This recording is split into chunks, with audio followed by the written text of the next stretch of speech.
Good morning everyone, hoping all of you are doing well. I'm Aditi, your educator for English and also taking classes for paper 1 teaching aptitude. फटाफट से आ जाओ, कौन कौन है इधर बता दो एक बार, कौन कौन है इधर. Good morning Riva, good morning. How are you doing? I hope your paper 1 and paper 2 English has been going fine. So please try to practice as much as you can, try to revise as much as you can. मतलब यहाँ पे हम topics से तो introduce होते रहते हैं, वो होना भी चाहिए, अभी तो है हमारे पास कुछ दिन, बट रिविजन पे अब आपको आ जाना ही. आपका वो जो रिविजन मोड है या जो इतने टाइम से नोट्स बनाए हैं, नेमोनिक्स है, रिविजन्स है, लिस्ट ऑफ वर्क्स या पेपर 1 में भी छोटी छोटी चीजें, टिप्स एंड ट्रिक्स, ये सब रिवाइज करना शुरू कर दो और रिविजन होगा in the form of questions. ठीक है. सो टेस्ट सीरीज है अपने पास. Any of the courses you can use the code final for 15% discount. Foundation batch हम सबको पता है, बल्कि प्री एनरोलमेंट्स भी शुरू हो गए हैं फॉर दी अपकमिंग बैच. तो if you want to enrol आप कर सकते हैं, बिकॉज आपको पता है आप कोई भी पेपर की तैयारी कर लें. अगर मैं स्पेशली पेपर 2 इंग्लिश की बात करती हूँ, 6 महीने 5 महीने भी एक कोर्स के लिए इतना कम पड़ जाते हैं, because of course the paper 2 is very vast और उसको कवर करना in a very brief period of time gets very difficult. तो 5 से 6 महीने भी आपको मिलते हैं तो भी बहुत मुश्किल है. तो पर एक महीने में किस तरीके से तैयारी करी जा सकती है, क्या क्या एकदम शॉर्टलिस्टेड इंपॉर्टेंट फिल्टर्ड टॉपिक्स हैं कि इतना इतना कर जाते हैं, इतने से ही अगर कोई बात बन जाएगी तो बढ़िया है. तो एक महीना तो फिर वो इंटेंसिव रिविजन रहता है. बिल्कुल. किसी ने भी इंग्लिश वाला ग्रुप ज्वाइन नहीं करा तो प्लीज कर लेना. This is the selection pack for you, जहाँ पे आपको प्रीवियस ईयर क्वेश्चंस की बुक मिल रही है पिछले 5 साल के.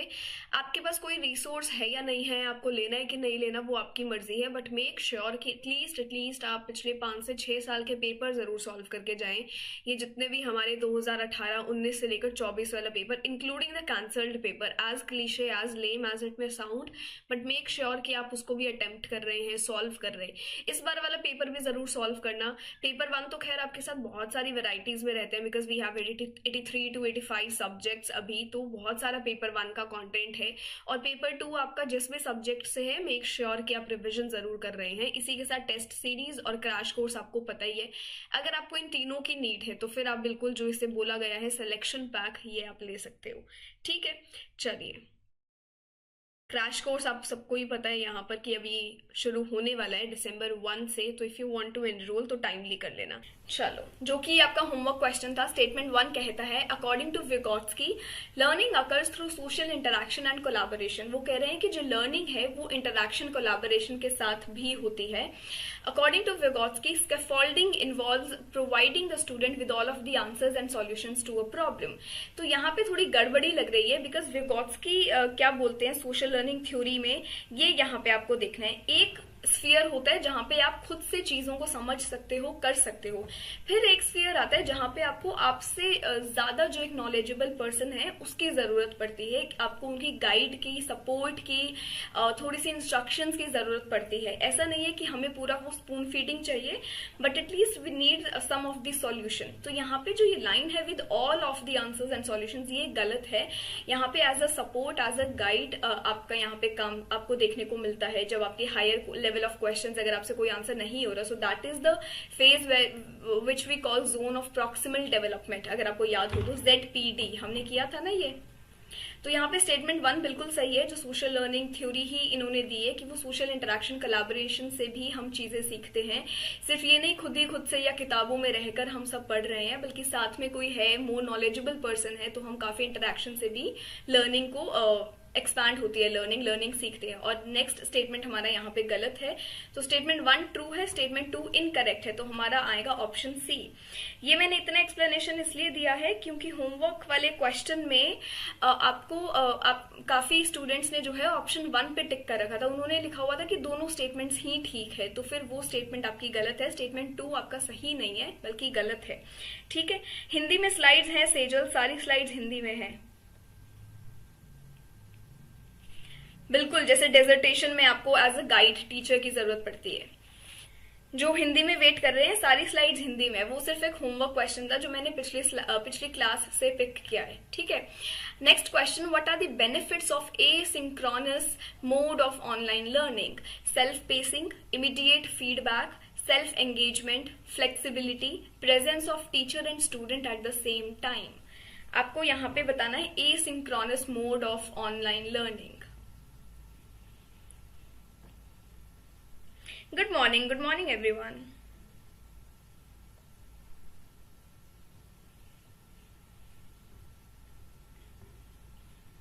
एक होता है एसिंक्रोनस, एक होता है सिंक्रोनस।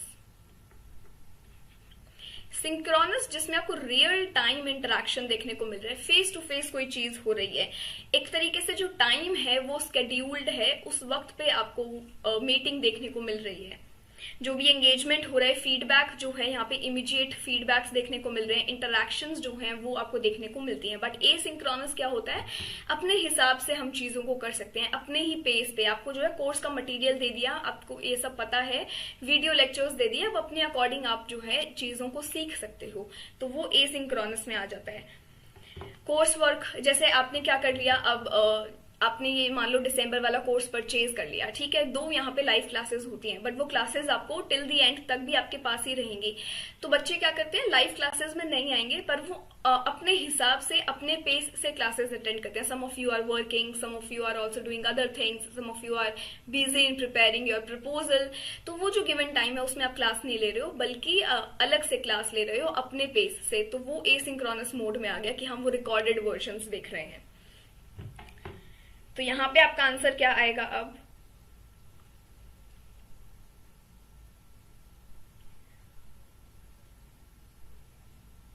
ऑप्शन सी दिया है सभी ने। गुड, ऑप्शन सी बिल्कुल सही आंसर है। तो सेल्फ पेसिंग अपने तरीके से कर सकते हैं।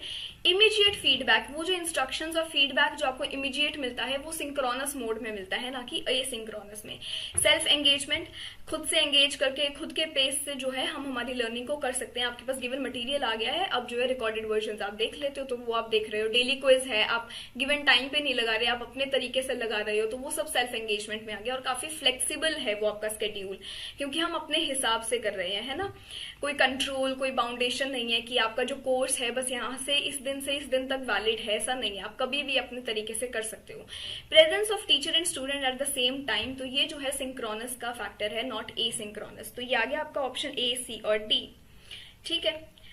नेक्स्ट है given below are 2 statements. 2 statement में से पहली है, understanding level of teaching and learning is based on acquisition of factual information to see relationships, to comprehend, to seek generalization and their application in life. Statement 2 कहता है, reflective level of teaching and learning is based on the development of critical thinking, problem solving skills and creative thinking. यहाँ पे आपको choose करना है कौन सा सही है, कौन सा गलत है, या दोनों सही है या दोनों गलत है, ठीक है। लर्निफाई विद ट्विंकल, टीचिंग के PYQs करा दो मैम। ट्विंकल प्रीवियस क्वेश्चन ही तो है ये। वर्षा, आज आपकी क्लास है, जूही मैम की नहीं। जूही मैम की क्लास होती है Monday, Tuesday and Wednesday, Thursday, Friday and Saturday are for teaching aptitude, जो कि मैं लेती हूँ। स्केड्यूल थोड़ा सा याद रख लो।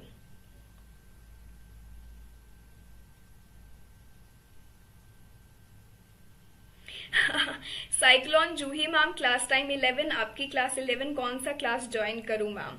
देखो इसीलिए तो आपको इतना कंफ्यूजन में डाला ही नहीं है, फिर से मैं स्केड्यूल क्लियर कर देती हूँ। मंडे, ट्यूसडे एंड वेंसडे आपके पास हैं जूही मैम फॉर कम्युनिकेशन, ठीक है। थर्सडे, फ्राइडे और सैटरडे हूँ मैं फॉर टीचिंग एप्टीट्यूड। तो आपको ये कंफ्यूजन भी नहीं डालेंगे कि आप किसको चूज करो। UGC favourite option time. Kiran, teaching aptitude के इंपॉर्टेंट टॉपिक्स बता दो एक बार रीनेट के लिए। टीचिंग एप्टीट्यूड पे बल्कि एक स्पेशल सेशन देखा होगा आपने, अभी लास्ट ही मैंने डाला था, जो इंपॉर्टेंट टॉपिक्स के लिए थे कि कैसे टीचिंग एप्टीट्यूड में हम फुल स्कोर करें। तो आप वो प्लेलिस्ट में जाके वीडियो देखना, वहां पे सारे मैंने टॉपिक्स मेंशन किए हैं, बल्कि इसीलिए किए थे कि आप लोगों को प्रॉब्लम ना हो। जो इवन रिसेंट टॉपिक्स भी, नए टॉपिक्स इंक्लूड हो रहे हैं, वो आप एडजस्ट कर लो अपने हिसाब से, ठीक है।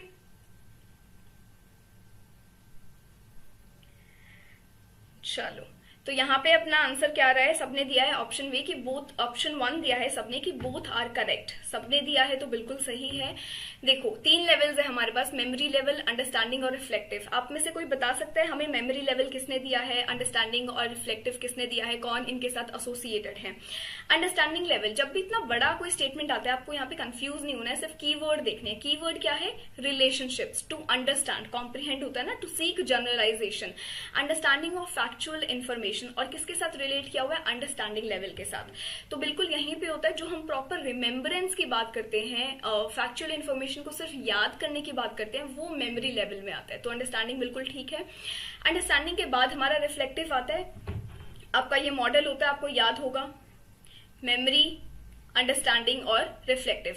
हायर ऑर्डर है हमारा। रिफ्लेक्टिव लेवल उससे भी वन स्टेप अहेड जा रहा है, जहां पे problem solving skills, creative thinking, critical thinking का डेवलपमेंट आपको देखने को मिलता है। तो बिल्कुल ये भी सही है, रिफ्लेक्टिव लेवल ऑफ टीचिंग। तो आपके दोनों यहाँ पे सही हो गए, है ना।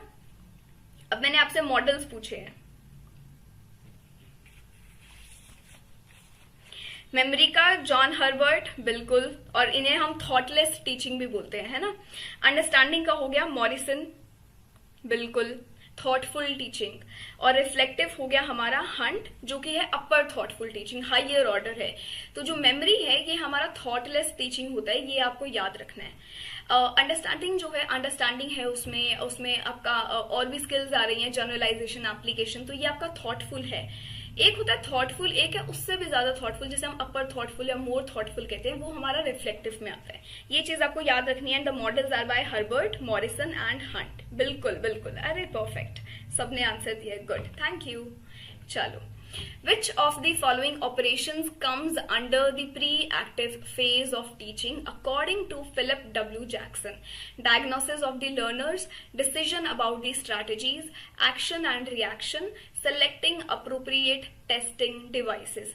निम्नलिखित में से कौन सी सक्रियाएं फिलिप के अनुसार शिक्षण के पूर्व सक्रिय चरण के अंतर्गत आती हैं? W Jackson. तो आपको फिलिप डब्ल्यू जैक्सन के बताने हैं कौन से फेजेस हैं, और उसमें से प्री एक्टिव फेज के अंदर क्या आता है।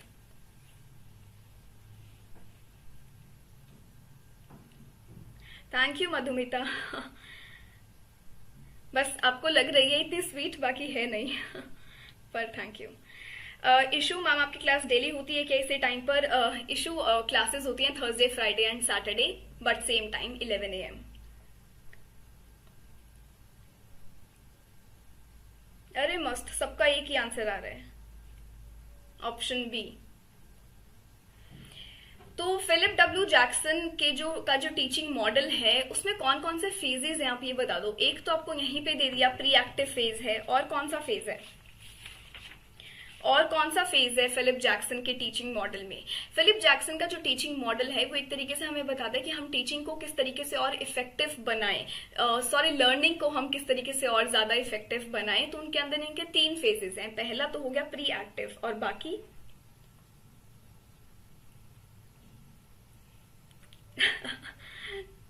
थैंक यू परम।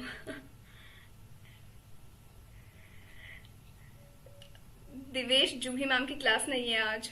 अरे इतना कंफ्यूजन क्यों है, कुछ याद ही तो नहीं रखना है। मंडे, ट्यूसडे, वेंसडे आपके पास जूही मैम है, मैं आपसे हर स्लाइड पर लिख कर लाऊंगी। थर्सडे, फ्राइडे एंड सैटरडे आपके पास मैं हूं for teaching aptitude.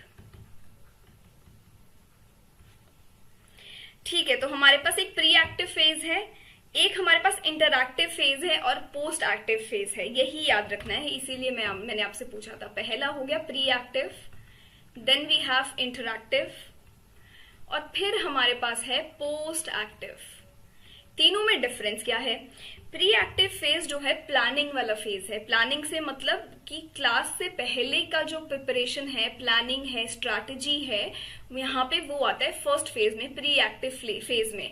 Before entering into the class, जब आप अपना subject matter related material choose कर रहे हो, मटेरियल को प्रिपेयर कर रहे हो, टास्क को तैयार कर रहे हो, वो आपका प्री एक्टिव फेज में आता है। फिर आपका है इंटरएक्टिव फेज। इंटरएक्टिव क्या है? जब आपने वो जो प्लानिंग करी है, प्लानिंग, प्लॉटिंग, क्लासरूम में आप जाकर क्या करोगे, उसको अब एग्जीक्यूट करने की बारी आ गई है, वो आपका इंटरएक्टिव फेज में होगा।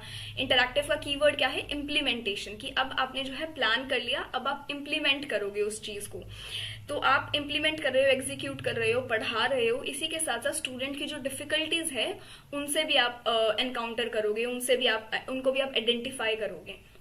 उनकी जो डिफिकल्टीज है उनको आइडेंटिफाई करने के बाद अब जो पोस्ट एक्टिव फेज है जो कि होता है इवैल्यूएशन का, जहां पे आपको आउटकम देखने को मिलता है। आपने लेक्चर दे दिया, आपने स्टूडेंट की डिफिकल्टीज देख ली, अब आप प्रोसेस को एनालाइज करोगे, इवैल्यूएट करोगे उस आउटकम को जो टीचिंग प्रोसेस में आ रहा है।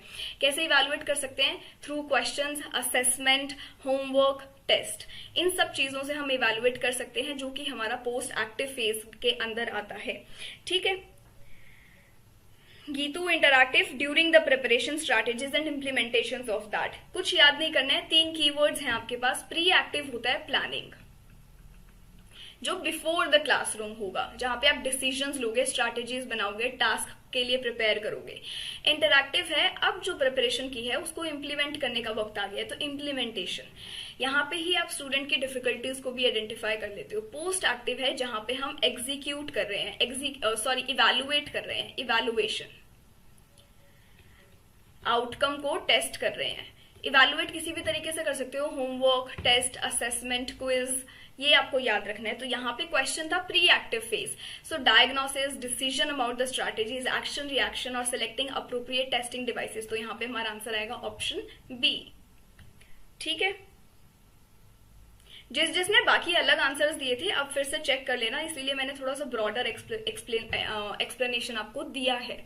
नेक्स्ट है हमारे पास कुछ learner attribute, problem solving, creative thinking, critical thinking और डिसीजन मेकिंग, और इनके मीनिंग आपको इनको मैच करना है। इनको मैच कर दो फटाफट से।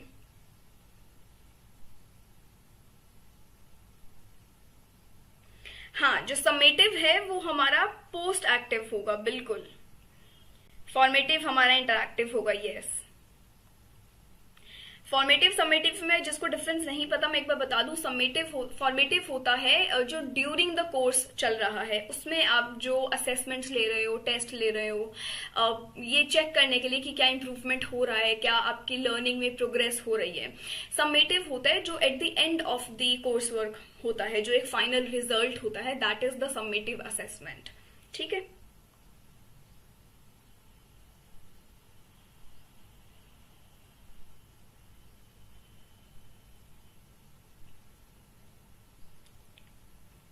अलग अलग आंसर्स आ रहे हैं यहाँ पे सबके। ऑप्शन 1 है, ऑप्शन डी भी है और बी भी है। ऐसा क्यों? अड्डा मैम, आपसे टीचिंग एप्टीट्यूड इतना पढ़ लिया है, अब तो पेपर में भी आपकी ही साउंड आएगी।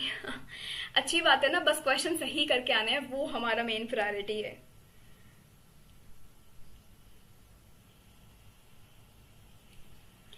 ऑप्शन 1, ऑप्शन 4 सब अलग अलग दे रहे हैं। ठीक है। Problem solving, creative thinking, critical thinking और डिसीजन मेकिंग। देख लें किसका आंसर ठीक है। अब option 1 is the right answer here. तो जिसने भी ऑप्शन 1 दिया अपने आप को शाबाशी दे दो, क्योंकि इसमें ऐसी कोई दिक्कत है नहीं आंसर करने की। एक बार मैं ऑप्शन डी और ऑप्शन 1 देखती हूँ। डी में जो है आप ए को 3 रख रहे हो और यहाँ पे ए का 2 है, प्रॉब्लम सॉल्विंग। प्रॉब्लम सॉल्विंग अगर मैंने सारे मीनिंग भी नहीं पढ़े हैं, सिर्फ मैं इतना पढ़ लूँ, reflect upon the meaning, address a problem, look at things differently, new ways, select a course of action. Address a problem आएगा ना प्रॉब्लम सॉल्विंग में, तो क्या कुछ मैच ही नहीं करना है। Problem solving the ability to address a problem for successful outcome, सफल परिणाम के लिए किसी समस्या का समाधान करने की क्षमता। और प्रॉब्लम सॉल्विंग क्या है? समस्या को, प्रॉब्लम को सुलझाना। हिंदी यहाँ पे क्यों है? तो ए का तो सेकंड तो बहुत इजी था करना, यहीं से आपका आंसर हो रहा था। उसके बाद जब आपको यहाँ दे दिया है चीजों को डिफरेंटली देखना, नए तरीके निकालना प्रॉब्लम को सॉल्व करने के लिए, तो नया तरीका, चीजों को डिफरेंटली देखना, कुछ इनोवेटिव लेकर आना, वो रचनात्मक सोच हुई ना, वो तो क्रिएटिव थिंकिंग होता है। बी का 3 आपके पास यहाँ पे आ रहा है, बी का 3 और कहीं है ही नहीं, आपने ऑप्शन 1 कैसे नहीं लगाया? फिर हमारे पास है क्रिटिकल थिंकिंग। क्रिटिकल क्या है? वो जो हम रिफ्लेक्टिव में भी बात करते हैं, प्रॉब्लम सॉल्विंग और वो चीजें, उससे एक हायर थॉटफुल लर्निंग, जहां पे हमने जो फैक्ट है एनालाइज किए हैं, उनको और रिफ्लेक्ट किया है, उनके मीनिंग्स को और अच्छे से देखा है, ब्रॉडर मीनिंग हम किसी का देखते हैं, वो होता है क्रिटिकल थिंकिंग। सी का 1 आ गया आपका यहाँ पे। की वर्ड ही तो है, reflect upon the meaning and analysing the fact. Decision making, decision making क्या है? आपको एक फिश मार्केट है, आपको इतना कुछ दे दिया है, हम यूजीसी नेट की बात करेंगे, आपके पास इतना मटेरियल है, आपको डिसाइड करना है कौन सा इनमें से सही है, मेरे लिए कौन सा सही है।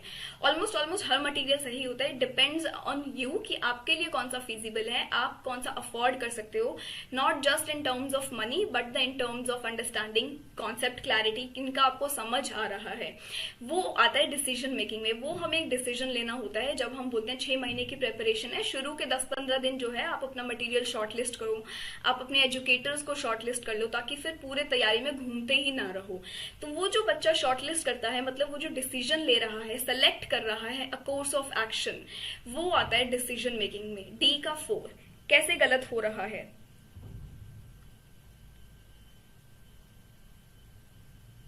सॉल्विंग प्रॉब्लम, कीवर्ड से कंफ्यूज हुए सब, ऐसा क्यों? एड्रेस अ प्रॉब्लम, प्रॉब्लम को एड्रेस करना सक्सेसफुल आउटकम के लिए, किसी समस्या का समाधान करने की क्षमता। हिंदी में देखो, कुछ नहीं समझ आ रहा है मुझे तो सबसे सही यहाँ पे समझ आ रहा है, किसी समस्या का समाधान।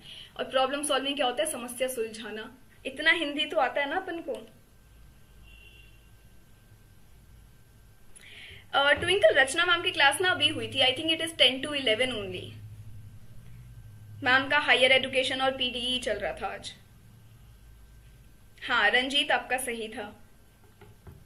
ठीक है, तो इतना क्लैरिटी ले आओ कि ये बेसिक चीजों पे गलती मत करो, क्योंकि स्टेटमेंट वाले क्वेश्चंस या ये जो थोड़ा सा लाइनिंग वाले क्वेश्चंस है ना, ये बहुत इजी होते हैं आंसर करना। आपको सिर्फ कीवर्ड देखना है, और मैं हर बार कोशिश करती हूँ कि क्लासेस में ये वाले क्वेश्चन लेकर आऊं ताकि आपका प्रैक्टिस हो जाए। ठीक है, नेक्स्ट है arrange the following 5 elements of pedagogy given by Herbert. Herbert के द्वारा आपको 5 एलिमेंट्स बताए गए हैं पेडागॉगी के, generalization, association, presentation, application and preparation. कर दो फटाफट से। एक बार ना कंफर्म कर दो ट्विंकल को, रचना मैम की क्लास 10 बजे ही होती है ना, एक बार थोड़ा सा कंफर्म कर दो। साइक्लोन मेरा सही है, अरे बिल्कुल, काफियों का सही है बट काफी का गलत भी है। बहुत आसान हो जाता है, बिल्कुल मधुमिता, यस। हाँ, 10 AM ही है ट्विंकल, 10 AM ही है क्लास।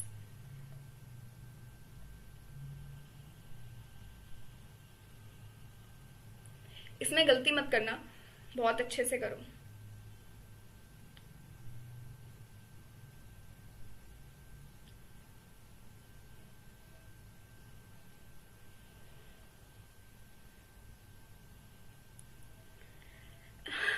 हाँ गुंजा, दिख रहा है आपका आंसर। ठीक है, तो अलग अलग आंसर्स आ रहे हैं ऑप्शन बी और ऑप्शन सी में। कंफ्यूजन कहाँ है ऑप्शन ई और सी में? पहले प्रिपेयर करोगे या प्रेजेंट करोगे? अच्छा मुझे ये बता दो, आपको मैंने आज कोई असाइनमेंट दे दिया, तो अब आप सीधा प्रेजेंट करोगे या पहले उसको प्रिपेयर करोगे, या पहले प्रेजेंट करोगे फिर प्रिपेयर करोगे? मैं क्लास में आज आपका ये सेशन ले रही हूँ, तो मैं पहले प्रेजेंट कर रही हूँ फिर खुद को प्रिपेयर कर रही हूँ, या मैं पहले प्रिपेयर होकर आई हूँ फिर प्रेजेंट कर रही हूँ? एक बार जरा मुझे बताना।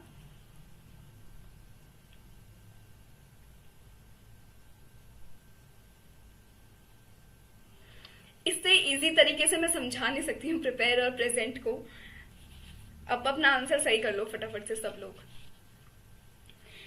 अगर आपसे ये पूछ ले, जैसे यहाँ पे तो आपको नाम दे दिया है हर्बर्ट का, अगर आपसे पूछ ले कि आपको हर्बर्टेरियनिज्म के 5 एलिमेंट्स बताने हैं, तो भी आपको कंफ्यूज नहीं होना है, ये एक ही नाम है।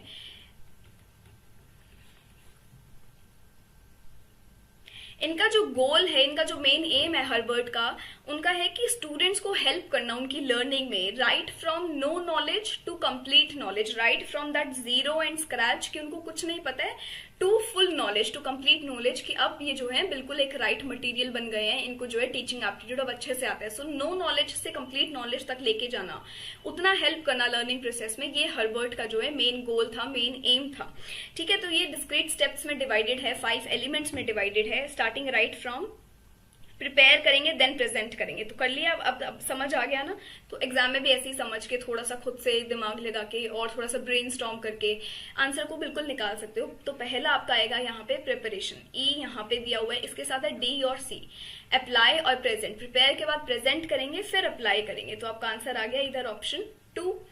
अब इनमें डिफरेंस क्या है? प्रिपरेशन होता क्या है? जब आप कोई नए मटेरियल से इंट्रोड्यूस हुए हो, नया मटेरियल आपको यहाँ देखने को मिला है एग्जिस्टिंग नॉलेज के अलावा, फिर आप उस मटेरियल को शो करोगे कॉन्क्रीट फैशन में, किस तरीके से आपको प्रेजेंट करना है, वो आपका आता है प्रेजेंटेशन में। प्रेजेंटेशन के बाद आपको देखने को मिलता है एसोसिएशन। एसोसिएशन में क्या हो रहा है कि आप अब कंपेयर कर रहे हो एग्जिस्टिंग नॉलेज से कंपेयर करके फिर उसको और एक्स्ट्रापोलेट करोगे। एक्स्ट्रापोलेट की टर्म है फॉर जनरलाइजेशन, आपको यहाँ पे वो वर्ड भी दिया जा सकता है। फिर हम जनरलाइज करते हैं नए मटेरियल के साथ, फिर उसको अप्लाई करने की कोशिश करते हैं, और फिर हमारा आता है अब हमने वो नया जो मटेरियल है उसको कंज्यूम कर लिया है, इंटरनलाइज कर लिया है, अब हम अप्लाई करेंगे अपनी प्रैक्टिकल लाइफ सिचुएशंस में। तो जो लास्ट स्टेप है वो एप्लीकेशन, अप्लाई करना। अप्लाई तभी कर पाएंगे जब हमने पहले प्रेजेंट करके सीख लिया है, जनरलाइज कर लिया है, एक्स्ट्रापोलेट कर लिया है, फिर आप अप्लाई करोगे। सो application is the last step here. ठीक है, चलो ठीक है अड्डा, रिचार्ज कर आओ, चार्ज करके आओ बैटरी को। पहला लिस्ट 1 चाइल्ड डेवलपमेंट, लिस्ट 2 में इनके फीचर्स दिए हैं। सो चाइल्ड डेवलपमेंट की लिस्ट है click, crowd, identity and moratorium. List 2 के साथ आपको मैच करना है, फटाफट से कर दूं।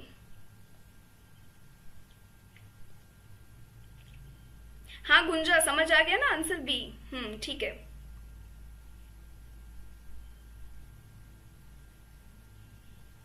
बिल्कुल द्वितीय, यस, प्रिपरेशन, प्रेजेंटेशन, फिर जनरलाइजेशन और उसके बाद एप्लीकेशन। बिल्कुल गुड।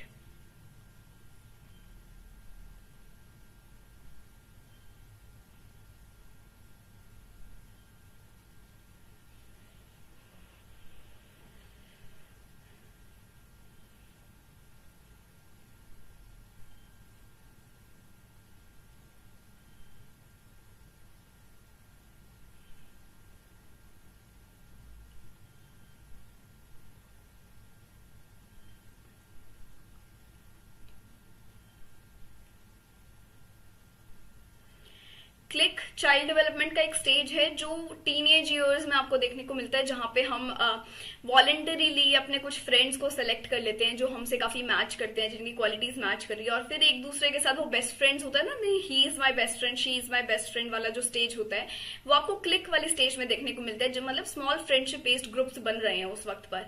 तो ऑप्शन ए का जो है 4 के साथ मैच हो जाएगा। और क्राउड क्या है, उससे भी थोड़ा बड़ा ग्रुप, मतलब लूजली ऑर्गेनाइज्ड ग्रुप है, large number of people are there, तो वो इंटीमेट कम होगा, क्लोजली कनेक्टेड कम होगा, बट लार्जर स्ट्रेंथ उधर ज्यादा देखने को मिलती है। सो बी का आपको यहाँ पे 1 देखने को मिल रहा है ना? इन 2 के थ्रू भी आपका आंसर आ रहा है? ठीक है, सबने मुझे ऑप्शन 1 दिया है। बिल्कुल, तो क्लिक हो गया, क्राउड हो गया। आइडेंटिटी, आइडेंटिटी क्या है हमारा? General sense of one self along with all the belief, emotions and identity. The sense of self किसके साथ अटैच्ड है हम? बिलीफ, इमोशंस, एटीट्यूड्स, वो हमारा आइडेंटिटी में आता है। मॉरेटोरियम क्या होता है? a sense of delay, exploration with commitment to occupational choices, delay in personal and occupational choice, ये आपका मॉरेटोरियम में आता है। ठीक है,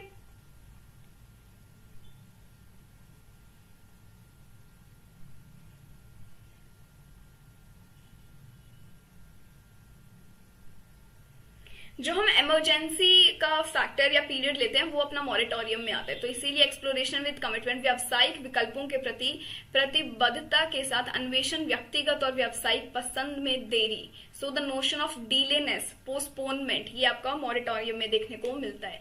आइडेंटिटी इजी आइडेंटिफाई करना, the sense of self. Crowd हो ही गया है, क्राउड क्या होगा? बहुत से लोग, भीड़ इकट्ठा है, उस भीड़ में आप इंटीमेसी, क्लोजली कनेक्टेड कम होंगे, but there will be loosely organised groups. Click हो गया चाइल्ड डेवलपमेंट का वो स्टेज, टीनेजर वाला स्टेज, वो बेस्ट फ्रेंड वाला स्टेज, जहां पे हम वॉलंटरीली अपने साथ वाले पियर्स को चूज कर रहे हैं और बोल रहे हैं he is my best friend, she is my best friend. Small friendship based groups, वो क्लिक में आपको देखने को मिलता है। तो हो सकता है कि आपको ये टर्म ना पता हो, क्राउड आइडेंटिटी मॉरेटोरियम को फाइंड आउट करना काफी इजी है। ठीक है, this concept is new to you. चलो आज इंट्रोड्यूस हो गए, फिर आज इंट्रोड्यूस हो गए है ना अच्छे से। मॉरेटोरियम समझ नहीं आया?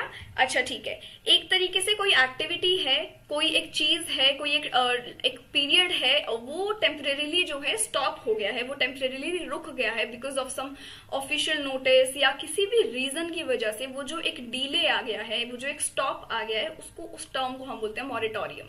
तो यहाँ पे भी आपको क्या देखने को मिल रहा है? Keyword delay in personal and occupational choice. ठीक है,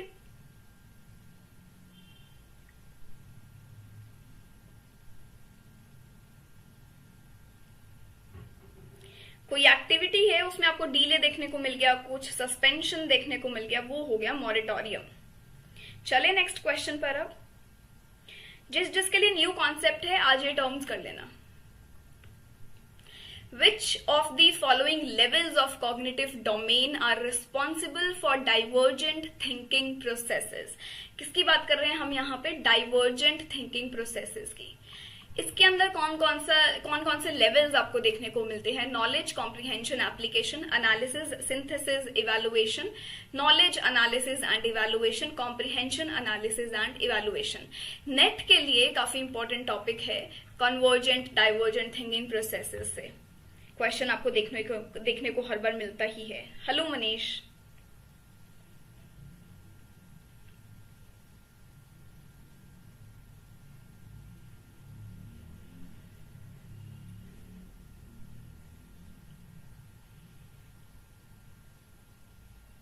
सोच समझ के आंसर करना।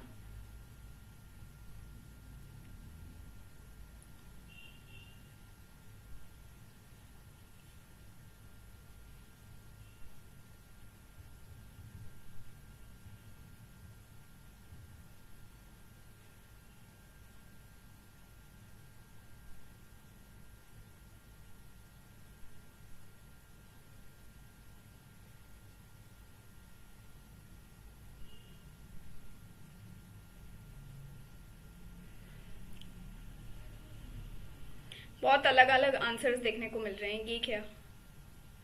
ऑप्शन ए एंड बी में कंफ्यूज हो, जबकि ए और बी में कितना ज्यादा डिफरेंस है। देखो डाइवर्जेंट थिंकिंग प्रोसेस होता क्या है? High level of thinking process, जिसका वन प्रॉब्लम वन सॉल्यूशन नहीं होता है। एक प्रॉब्लम है और वो आपको डिफरेंट डिफरेंट सॉल्यूशंस ऑफर कर रही है। तो ऐसा नहीं है कि बाउंड है, कन्वर्ज्ड है, कि एक प्रॉब्लम है बस यहाँ पे जाओ सॉल्यूशन मिल जाएगा। काफी सॉल्यूशंस ऑफर किए जा रहे हैं। तो वो कैसे ऑफर किए जा रहे हैं? एनालिसिस करके, सिंथेसिस करके, इवैल्यूएट करके। हायर लेवल, तो हायर लेवल ऑफ डोमेन्स ही हम चूज करेंगे।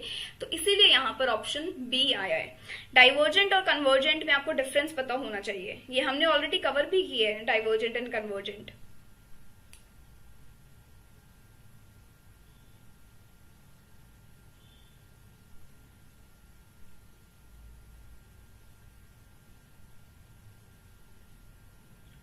इवैल्यूएशन देखो, इवैल्यूएशन कीवर्ड है यहाँ पे। क्यों लिया है हमने? यहाँ पे स्टूडेंट जो है सिर्फ ये नहीं देख रहे हैं प्रॉब्लम का सॉल्यूशन क्या है, वो राइट सॉल्यूशन पे भी जा रहा है, वो रॉन्ग सॉल्यूशन पे भी जा रहा है। उसको यहाँ पे ये ऑफर किया जा रहा है कि आप सही चुन रहे हो कि गलत। मतलब आपको काफी ऑप्शंस, वैरायटी ऑफर की जा रही है। डाइवर्जेंट थिंकिंग प्रोसेस है। डाइवर्जेंट का क्या मतलब है? ये एक की प्रॉब्लम है, इसके बहुत से एरियाज है जहां पे आप जा सकते हो। कन्वर्जेंट क्या होता है? ये सब है, घूम फिर के आपको ये एक सॉल्यूशन पे आना है। वन प्रॉब्लम वन सॉल्यूशन जो हम बोलते हैं। और डाइवर्जेंट है बिल्कुल फैला हुआ, हायर ऑर्डर, जहां पे आपको वैरायटी ऑफ सॉल्यूशंस मिलने का आपको जो है पॉसिबिलिटी दिखती है, ऑफर किए जा रहे हैं। तो वहां पे आता है आप एनालिसिस करके, इवैल्यूएट करके ही वो चीजें चूज करते हो। आपको जो है सिर्फ ये नहीं दिया जा रहा है कि ठीक है one problem one solution, right solution तक आप जंप कर लो। आपको हर तरह का सॉल्यूशन दिया जा रहा है। आपको अपने अकॉर्डिंग जो है आप सॉल्यूशन वो चूज कर सकते हो। आपको वो बेस्ट सूटेबिलिटी ऑफर करने का पोजीशन मिल रहा है। तो इसलिए हमारे एनालिसिस, सिंथेसिस और इवैल्यूएशन जो है ऑप्शन बी आता है डाइवर्जेंट थिंकिंग प्रोसेस में। सिंथेसिस इज द कीवर्ड, बिल्कुल सिंथेसिस है, इवैल्यूएट है, एनालिसिस है।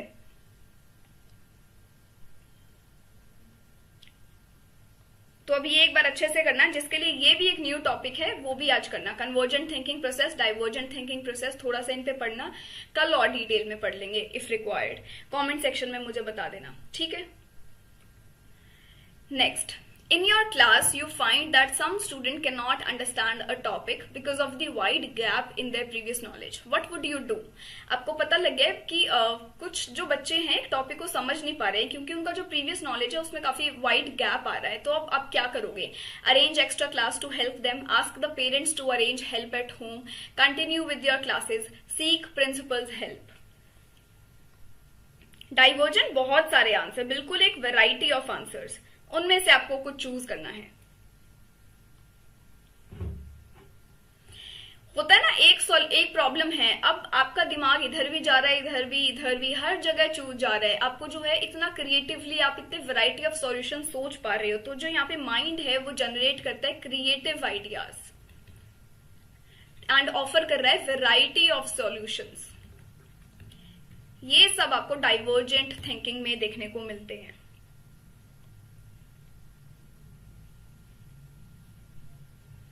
तो इसमें किसका यूज हो रहा है क्रिएटिव आइडियाज के वक्त? इमेजिनेशन में, इमेजिनेशन का यूज हो रहा है ना। अलग अलग सॉल्यूशंस पे आप जा पा रहे हो। ऑप्शंस है, कोई भी चूज कर सकते हैं।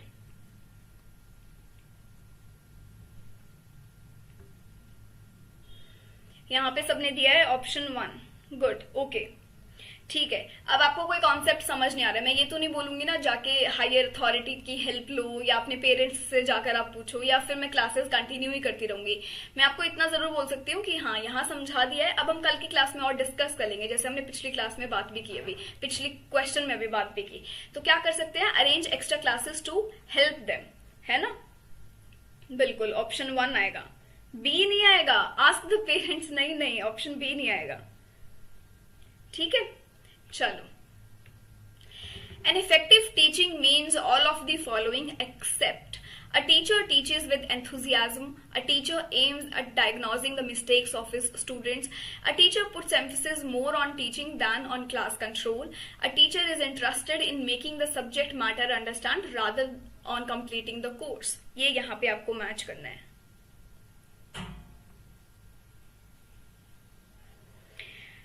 कौस्तभ मैम कॉन्सेप्चुअल क्लासेस चाहिए, तो कौस्तभ आप थोड़ी सी पुरानी क्लासेस देख सकते हो। लर्निंग थ्योरीज हैं, जो कुछ मॉडल्स हैं डिटेल में डिस्कस किए हुए हैं। बाकी आप देखो क्वेश्चन के साथ साथ भी डिटेल रीडिंग तो हम लोग कर ही रहे हैं। ऑप्शन सी के बीच में ऑप्शन डी भी आ रहा है। ढंग से क्वेश्चन को पढ़ो। इफेक्टिव टीचिंग की बात कर रहे हैं और क्वेश्चन में पूछा है एक्सेप्ट। वो एक्सेप्ट वाला टर्म आपको यहां पे बताना है, कौन सी वो स्टेटमेंट है। अभी भी मौका दे रही हूं मैं अपना ऑप्शन चेंज करने का।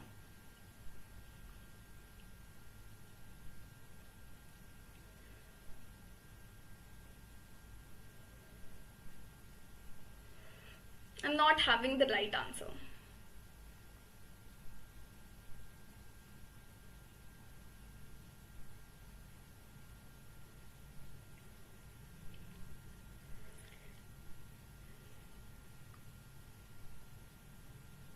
ठीक है, अभिलाषा ऑप्शन बी पर आ गई हैं। Okay, good. क्या चल रहा है अभी? ऑप्शन डी भी है। So here option B is the right answer. अब देखो, आपसे इफेक्टिव टीचिंग की बात की गई है और बोल रहे हैं कि it means all of the following except. तो क्या नहीं है वो एक टर्म आपको बतानी है। अ टीचर का जो मेन एम है वो देखो क्या है, पढ़ाना नहीं है, स्टूडेंट की मिस्टेक्स को आइडेंटिफाई करना और वो बताना है बार बार कि जो गलती है बस वही एक एम है, उसी पे वो पकड़ लिया और उसी पे हम कुछ ना कुछ बोले जा रहे हैं। तो वो इफेक्टिव टीचिंग का पार्ट नहीं है, वो प्रभावी शिक्षण का पार्ट नहीं है। इसके क्या पार्ट है कि आप एंथुजियाज्म से पढ़ा रहे हो, आप जो है बहुत अच्छे से मटेरियल को कवर करा रहे हो, एक उसमें इंटरेस्ट डेवलप कर रहे हो। इफेक्टिव वही होता है ना, related to emotions and feelings also, attitude also. तो इंटरेस्ट डेवलप कर रहे हैं, टीचिंग पे बहुत एम्फोसिस हम रख रहे हैं।